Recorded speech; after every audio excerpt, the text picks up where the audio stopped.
Hi friends, మేమైతే ఇంటికి పోతున్నాం. ఇంకా కూలోళ్ళని అయితే దింపిరానికి పోయిండు మా ఆయన బండి మీద. ఇక చాలా మంది వస్తే ట్రాక్టర్ కడతాం, కానీ ఇద్దరే వచ్చిరు కాబట్టి బండి మీద దించడానికి పోయిండు. టైం ఎంత అవుతుందంటే 6 అవుతుంది ఇప్పుడు. ఇక చూడు ఎట్లా చెట్లు ఇవన్నీ ఉంటాయి. కొత్త వాళ్ళు అయితే భయపడతారు ఇక్కడ వస్తే, ఎందుకంటే ఇక మేము చిలకలలో తిరుగుతాం కాబట్టి మాకేం భయం అనిపించదు. ఇక నాతో పాటు ఇక మా ఏరాలు కూడా ఉంది. ఆమె కూడా నన్ను చూసుకుంటానంటే ఇప్పటిదాకా ఉన్నదంట.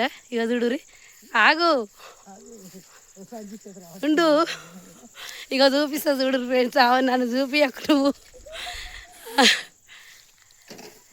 ఇక చూడు, ఆమె కూడా నేను ఏరుతున్నాను, ఆమె అట్లనే ఏరుకుంటా. పోటీవాడు ఏరుతారు, ఎవరన్నా ఏరాలు లేరాలు చెప్పురు మీరే. ఎడ్ల బండి ఉందని నేను పోయిందేమని నేను అనుకున్నా, మరి నువ్వు పోయినావు అనుకున్నా, నాకే వేరుక అనుకున్నా. ఎడ్ల బండి ఉంది కదా, పోయిందా నేను అనుకుంటే ఉన్నవా అని మళ్ళీ వస్తుంది. ఇక ఇద్దరం కలిసి ఇక మా ఆయన బండి తెస్తుండు కదా, వాళ్ళని దింపొస్తాడు. ఇద్దరం బండి మీద పోతాం ఫ్రెండ్స్. మరి చీకటి అయితే అయ్యింది చూడు. ఇక బాట అయితే ఏం మంచిగా లేదు, కానీ ఇంక మరి ఎట్లా అట్లా ఏం చేద్దాం. ఇంకా చీకటి అవుతుంది కదా, మళ్ళీ నువ్వు ఒక్కదాని ఎట్లా వస్తావు? ఎడ్ల బండి ఇంకా వాడుతున్నా అందుకే. సరేనా మరి, బాయ్. నువ్వు